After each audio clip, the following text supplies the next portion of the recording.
ইসলামী হুকুমত হয়, কে আওয়ামী লীগ, কে বিএনপি, কে জাতীয় পার্টি, কে জাসদ, কে বাসদ, দেখার কোনো বিষয় নয়। যারা অন্যায় করবে না তারা বাংলাদেশের প্রত্যেকটা জায়গায় নির্বিঘ্নে হাঁটতে পারবে, বুক উঁচা করে হাঁটতে পারবে। আর যারা দোষী আমার দলের হলেও তাকে জেলখানায় ঢুকে দিতে করতে হবে। ইসলামী হুকুমত হয় তাহলে কি হবে? কাঁদবো সবাই সমৃদ্ধভাবে, একই সাথে কাঁদবো, হাসবো সবাই, একই সাথে হাঁটবো, খাবো একই সাথে খাবো, বস্ত্র পরিধান করবো সবাই, একই সাথে বস্ত্র পরিধান করবো, থাকবো তো সবাই একই সাথে বসবাস করবে ইনশাআল্লাহ।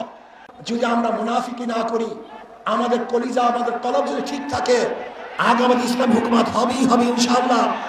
লিখে রাখতে পারেন, লিখে রাখতে পারেন, আগামী সংসদ হবে ইসলামের সংসদ, আগামী সংসদ হবে কোরআন ও সুন্নাহর সংসদ। আজকে সমাবেশ প্রমাণ করেছে আগামী সংসদ হবে ইসলামের সংসদ। আজকে সমাবেশ প্রমাণ করেছে বিগত দিনের যত বন্দোবস্ত ছিল সব মানুষ ভুলে গিয়ে নতুন এক সমাজের অপেক্ষায় আছে। সেই সমাজ হবে ইসলামের সমাজ। কোরআন ও সুন্নাহর বিধান, কোরআন ও সুন্নাহর আইন বাংলাদেশে প্রতিষ্ঠিত হবে। কোরআন ও সুন্নাহর আইন প্রতিষ্ঠিত হলে সাম্যতা রক্ষা হবে, মানুষের মধ্যে বৈষম্য থাকবে না।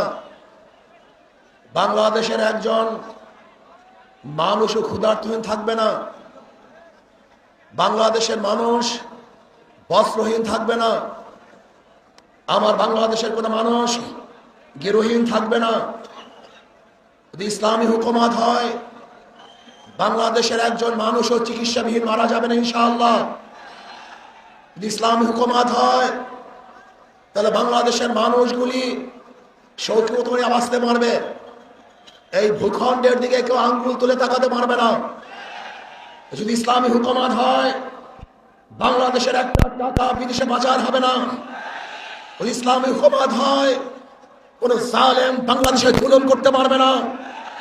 যদি ইসলামী হুকুমত হয়, বাংলাদেশের খেটে খাওয়া মানুষগুলি যারা শ্রমিক, তাঁতি, জেলে, কামার, ঋষি, মজদুর, শ্রমিক, প্রত্যেকটা শ্রমিকের ন্যায্য অধিকার প্রদান করা হবে।